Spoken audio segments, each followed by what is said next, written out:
Have you ever really thought about how your favorite show, actually gets from the studio set to your TV screen? It seems so seamless, so perfect, right? Well, today we are pulling back the curtain on that invisible, super high-speed journey. Let's get right into it. Now, this explainer is part 3 in our series, and it's all based on a really comprehensive report from Virtualization Options LLC. We're diving deep into Chapter 3, which tackles a really fascinating question. Once a show is totally finished, how in the world does it get out of the station and onto your screen? I mean, just picture it. You're sitting back, watching the evening news, the show's been edited, all the commercials are lined up and ready to go. So what's the invisible machine making sure it all just works? What's happening in those final critical moments?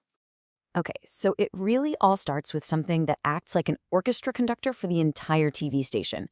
You can seriously think of it as the brain of the whole operation. It makes sure every single piece, from the opening title sequence to that very last commercial, plays its part at the exact right second. And this brain, well, it has a name, the Broadcast Automation System. Its whole job is to manage and coordinate pretty much everything you see. It's like the master puppeteer, pulling all the strings for the shows, the promos, the news clips, and this is a big one, the commercials. So how does this thing actually work? Well, for starters, it handles the money.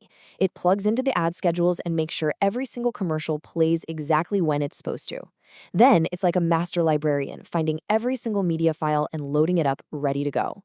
And finally, for live shows like the news, it literally builds the entire show's playlist. They call it a rundown, and slots in every story, every graphic, and every ad break into a perfect second-by-second timeline.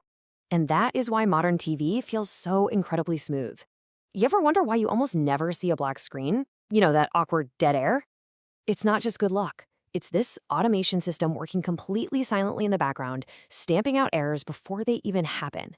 Because dead air isn't just weird to watch. For the station, it's lost money and a totally broken experience for you. So the automation system has the show perfectly lined up. It's ready to play. But there's still a problem. That amazing content is stuck inside the TV station. So the next big challenge is what they call the final mile, getting that signal out of the building and on its way to you. Just look at this. It's basically mission control. From a master control room just like this one, that final, polished broadcast signal gets launched. But here's the thing. It doesn't go straight to your house. No, it enters this really complex web of different networks and distribution partners. So who's actually on the receiving end of this signal? Well, it's a whole mix of key players. You've got the major television networks, all the local cable and satellite companies that you probably subscribe to, and even other broadcast facilities. Every single one is a critical link in the chain. And this handoff is such a crucial moment. It's the point where the content leaves the super-controlled environment of the station and enters that huge distribution network that eventually connects to the service that you're paying for at home. Okay, now if you think all of that sounds complicated, just wait. Everything we've just talked about gets about 1,000 times more complex when there's no script. And that brings us to the insane, high-pressure world of live sports, which pushes this broadcast technology to its absolute limit. I mean, just think about the difference. A live newscast? It's still pretty predictable, right? It follows that pre-built rundown we talked about. But a live sporting event? That is pure, unscripted chaos.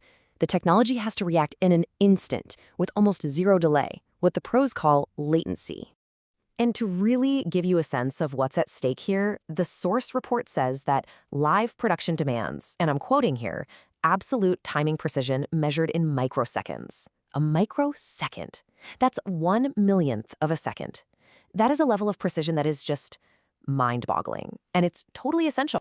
So what this means is that every camera switch, every time a score pops up on the screen, every single instant replay, it all has to be perfect, down to the single frame of video. The audio has to be in perfect lip sync, because you would notice in a heartbeat if it wasn't. And it all has to happen live, with everybody under just immense pressure. So we've seen the automated conductor, we've seen the distribution web, and the insane challenge of live sports. It all kind of leads to this one final, really big question. In a world where live content is absolutely king, how is this invisible, high-precision infrastructure going to evolve to keep up?